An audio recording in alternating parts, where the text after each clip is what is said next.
بسم اللہ الرحمن الرحیم۔ السلام علیکم ورحمۃ اللہ وبرکاتہ۔ سورہ فاتحہ کا دم کرنے کی فضیلت، سورہ فاتحہ پڑھنے کی فضیلت، سورہ فاتحہ کی طاقت۔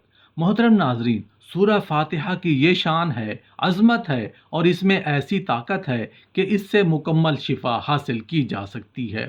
سورہ فاتحہ دواؤں میں سب سے اعلیٰ اور فوری فائدہ پہنچانے والی مفید دوا ہے۔ صوفیہ کرام نے سورہ فاتحہ کے ذریعے بے شمار مریضوں کا شافی علاج کیا ہے۔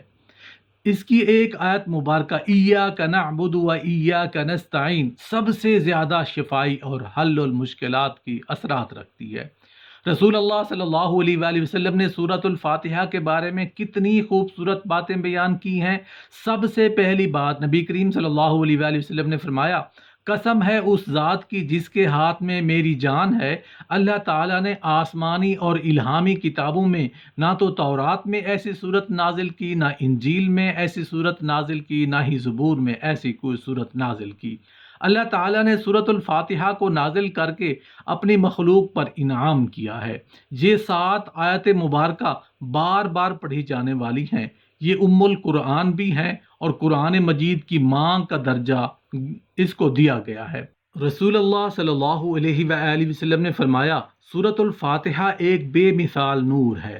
جب کوئی بھی انسان نماز میں قیام کی حالت میں اللہ تعالیٰ کی ثنا بیان کرتا ہے تو اس پر جنت کا پہلا دروازہ باب المعرفت کھول دیا جاتا ہے، اور جب وہ تسمیہ پڑھتا ہے تو ذکر الہی کی برکت سے باب الذکر بھی کھول دیا جاتا ہے۔ اس کے بعد وہ سورۃ الفاتحہ یعنی الحمدللہ رب العالمین کہہ کر شکر ادا کرتا ہے تو اس کے لیے باب الشکر بھی کھول دیا جاتا ہے۔ جب بندہ الرحمن الرحیم کہہ کر اس کی رحمت و مہربانی کی امید کرتا ہے تو اس پر باب الرجا یعنی امید کا دروازہ کھول دیا جاتا ہے۔ اس کے بعد وہ مالک یوم الدین کہتا ہے اور جزا و سزا کے ذکر سے اس کے دل پر خوف طاری ہوتا ہے تو اس کے لیے باب الخوف کھول دیا جاتا ہے۔ پھر وہ ایاک نعبد و ایاک نستعین کہہ کر خلوص دل سے اللہ تعالیٰ کی عبادت اور استعانت کا طالب ہوتا ہے تو اس پر باب الاخلاص بھی کھول دیا جاتا ہے۔ جب وہ اہدنا الصراط المستقیم کہتا ہے تو راہ ہدایت پر ثابت قدم رہنے کی دعا مانگتا ہے تو جنت کا 7واں دروازہ باب الدعا بھی کھول دیا جاتا ہے۔ اور جب وہ صراط الذین انعمت علیہم غیر المغضوب علیہم ولا الضالین کہتا ہے اور نیک بندوں کی رفاقت اور پیروی کا طالب ہوتا ہے تو اس پر جنت کا 8واں دروازہ باب الاقتداء بھی کھول دیا جاتا ہے اور اسے گمراہوں کے شر سے پناہ عطا کر دی جاتی ہے۔ اگر بندہ سورہ فاتحہ کی آیت کو جنت کے مذکورہ دروازوں سے متعلق سچی طلب کے ساتھ تلاوت کرے اور خلوص دل سے آمین کہے تو وہ ضرور اس سورت کی برکتوں کا مستحق ہو جاتا ہے۔ اگر وہ سورت فاتحہ کی روحانی تعلیمات کو اپنا صراط مستقیم پر گامزن رہے تو اس کا نفس فرما بردار ہو کر نفس مطمئنہ قرار پاتا ہے اور وہ اس بشارت قرآنی کا مستحق ہو جاتا ہے۔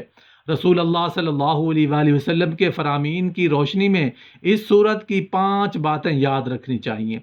پہلی، یہ سورۃ الفاتحہ کے بغیر نماز نہیں ہوتی، تو بندہ مومن کو یہ یقین کر لینا چاہیے کہ آپ کو جتنے مرضی کوئی دلائل پیش کر دے، جب تک سورۃ الفاتحہ آپ نہیں پڑھ لیتے کبھی بھی اس بات کا اطمینان نہ کیجیے کہ میری نماز مکمل ہوئی ہے یا نہیں۔ مکمل اس وقت ہوگی جب سورۃ الفاتحہ کی تلاوت کی جائے گی۔ دوسری بات کہ یہ سورت شفا ہے، یہ سورت دم ہے۔ آپ بھی اپنی اولاد کو بھی دم کیا کریں اور اس کے لیے سورۃ الفاتحہ سے بڑھ کر کوئی نسخہ کیمیا، کوئی تریاق نہیں۔ تیسری، اس سورت کا جو مجھے اور آپ کو سمجھنا ہے، اللہ کی تعریف اللہ کو بہت پسند ہے۔ یہی وجہ ہے کہ عبداللہ ابن عباس رضی اللہ عنہ فرمایا کرتے تھے، ہر شکر کرنے والے کی زبان کا وتیرہ الحمدللہ ہے۔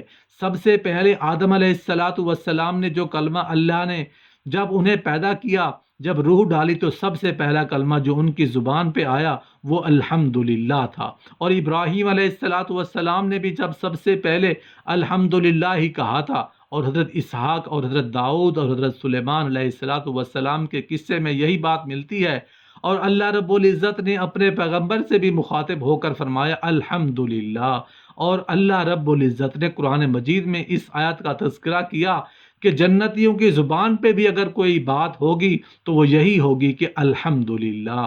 اور حدیث یہ بتاتی ہے کہ سب سے پہلے اگر جنت کی طرف کسی کو آواز دی جائے گی، بلایا جائے گا، تو وہ لوگ ہوں گے جو اللہ کی تعریفیں کرنے والے ہیں۔ اور اللہ کے رسول صلی اللہ علیہ وآلہ وسلم کو قیامت کے دن جو جھنڈا دیا جائے گا وہ اللہ کی تعریف کا پرچم ہوگا۔ رسول اللہ صلی اللہ علیہ وآلہ وسلم نے فرمایا آدم سے لے کر قیامت تک آنے والی آدمیت بشمول انبیاء اور انسانیت میرے اس پرچم تلے ہوگی، اور اللہ کے رسول صلی اللہ علیہ وآلہ وسلم کو مقام محمود عطا کیا جائے گا۔ اور اللہ کی تعریف یہ اللہ کو بہت پسند ہے، اور اس بات کو سمجھانے کے لیے ایک اور حدیث پیش کرتا ہوں۔ رسول اللہ صلی اللہ علیہ وآلہ وسلم کے صحابی بیان کرتے ہیں کہ قیامت کو جو ترازو قائم کیا جائے گا، جس ترازو میں نیکیاں اور برائیاں ان کا وزن ہوگا، اتنا بڑا ترازو ہوگا کہ اگر ساتوں آسمان اور ساتوں زمینیں ہیں اس ترازو کے ایک پلڑے میں رکھ دیے جائیں تو ایک پلڑا بھرے گا نہیں، لیکن اللہ کی تعریف کا کلمہ صحیح سالم کی روایت کے مطابق، صحیح مسلم کی روایت کی روشنی میں الحمدللہ، جو اللہ کے فیصلوں پر خوش ہو کر اللہ کی تعریف کرتے ہوئے یہ کلمہ اپنی زبان پہ لے آتا ہے الحمدللہ، تو اس مبارک کلمے کی وجہ سے قیامت کے دن میزان کے دونوں پلڑے نیکیوں سے بھر جائیں گے، جبکہ ایک پلڑا 14 کے 14 طبق رکھ دینے سے بھی نہیں بھرے گا۔ اللہ رب العزت ہمیں اللہ کی کثرت سے تعریف کرنے اور اس کے ذکر کرنے کی توفیق عطا فرمائے۔ چوتھی نصیحت اور چوتھا پیغام اس صورت کا یہ ہے کہ ہم نماز کی ہر رکعت میں جب یہ کہتے ہیں وَإِيَّاكَ نَسْتَعِينُ، تو اللہ تیری ہی عبادت کرتے ہیں اور مدد بھی تجھ سے ہی مانگتے ہیں، تو پھر کسی بندہ مومن کو اس بات کو بھلانا نہیں چاہیے، وہ زندگی کے ہر حصے میں یہی کہے میرا رکوع، میرا قیام، میرا سجدہ، میری دعا، میری نظر نیاز، میرا توکل، میری انابت، میرا رجوع، ہر وہ چیز جو عبادت بن سکتی ہے وہ صرف ایک اللہ کے لیے ہے۔ اس کو بھلائے نہیں، اور مدد مانگتے وقت بھی اس حدیث کو بھی نہ بھلائے اور اس اقرار کو بھی نہ بھلائے، جب بھی تم مدد طلب کرو تو اللہ سے مدد طلب کرو۔ پانچواں پیغام جو بالکل بھلانے والا نہیں، وہ اللہ انعام پانے والے کون سے ہیں؟ وہ انبیاء کا راستہ ہم مانگتے ہیں، صدیقین کا راستہ ہم مانگتے ہیں، شہداء کا راستہ مانگتے ہیں، صالحین کا راستہ مانگتے ہیں۔ ان سے بڑھ کے خوبصورت رفاقت کس کی ہو سکتی ہے؟